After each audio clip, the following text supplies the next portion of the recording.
वित्त मंत्री निर्मला सीतारमण 7वां बजट पेश करने जा रही है। 23 जुलाई को 7वां बजट आम बजट पेश कर दिया जाएगा। लेकिन लोगों को उम्मीदें क्या है? सैलरीड क्लास और मिडिल क्लास इस बार क्या सोच रहा है? क्योंकि इस बार मुमकिन है कि टैक्स स्लैब में बदलाव किया जाए। अंतरिम बजट में ऐसा कुछ नहीं किया गया था। टैक्स स्लैब में कितना बदलाव होने की उम्मीद है, वित्त मंत्री क्या क्या कर सकती हैं, इस पर बातचीत करने के लिए हमारे साथ में डीके मिश्रा साहब जुड़ेंगे, जो कि अर्थशास्त्री हैं और टैक्स को लेकर के ज्ञान रखते हैं। सर, न्यूज नेशन पे आपका स्वागत है। सबसे पहला सवाल तो यह है कि वित्त मंत्री इस बार टैक्स स्लैब में क्या बदलाव कर सकती है? क्या कोई उम्मीद दिखाई दे रही?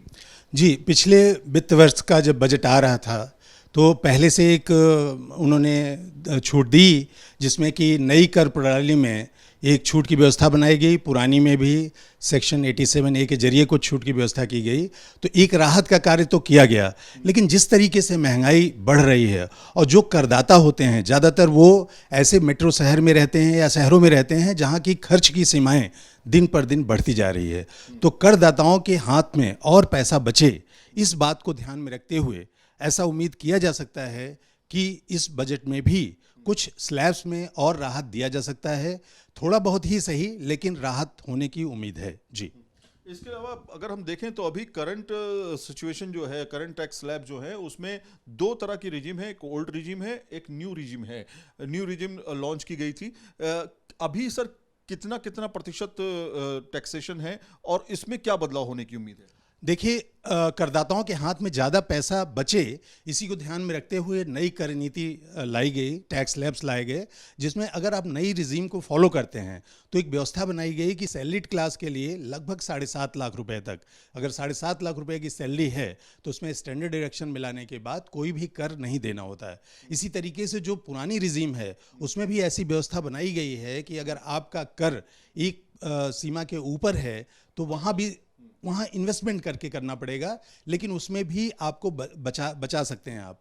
लेकिन निवेश, क्योंकि पैसा आपके जेब से जाएगा, पहले वो निवेश होगा 80C का निवेश, जिसमें कि आप LIC, स्कूल फीस ही होता है, या आप जो है घर की किस्तों के भुगतान करते हैं, और साथ में कुछ पैसा जो है आप NPS में डालते हैं, और स्टैंडर्ड डिडक्शन ये लेके पुरानी स्कीम में भी आप एक लाभ ले सकते हैं। लेकिन जो नई रिजीम है उसमें ये कर दिया गया है जिससे कि आपके हाथ में ज़्यादा से ज़्यादा पैसा है। अब जहाँ तक कर ढांचे की बात है, कर दरों की बात है, कर दर जो रखे गए हैं वो 15 लाख के ऊपर बड़े कर दर रखे गए हैं। पुरानी रिजीम में 10 लाख के ऊपर रखे गए थे, उसके नीचे 20% का रखा गया था, 5 और 20, और जो नई कर व्यवस्था है उसमें और ऊपर छोटे स्लैब्स रखे गए हैं।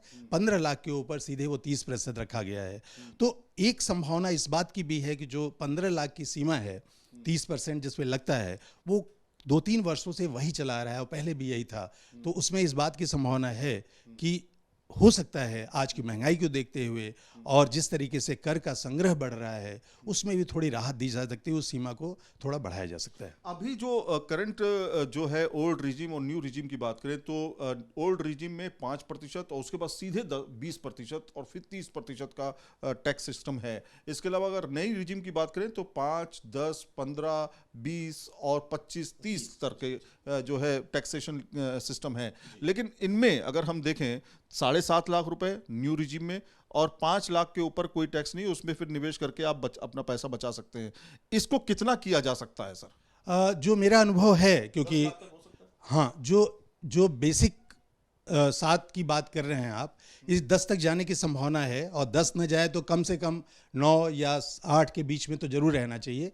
क्योंकि जो देखा गया है 60,000 रुपये महीने या 70,000 रुपये शहरों में रहने वाले करदाताओं के लिए बहुत सामान्य आजकल की महंगाई को देखते हुए खर्च है, जिस तरह से ट्रांसपोर्ट और सारी चीज़ें बढ़ गई हैं। लेकिन ये बात सही है कि अगर ये थोड़ी राहत मिल जाती है और करदाताओं, तो इसको बहुत लाभ होगा। बेसिक दर के बारे में सरकार का जो मंशा पिछले कई बजटों में दिखा है कि वो चाहते हैं कि ज़्यादा से ज़्यादा लोग टैक्स के दायरे में रहें, जिससे कि वो एक बेसिक लेवल पे सबको टैक्स फाइलिंग कराते हैं। ये जरूर है कि किसी राहत के जरिए उनको कर न देना पड़े, ये भी सुविधा दी जाती है। लेकिन करदाता का संख्या बढ़ता रहे या वो ज़्यादातर लोग कर के दायरे में रहें, अपनी चीज़ों को डिस्क्लोज करें, इस बात के लिए बेसिक दर के बढ़ाने में कई बार संशय लगता है।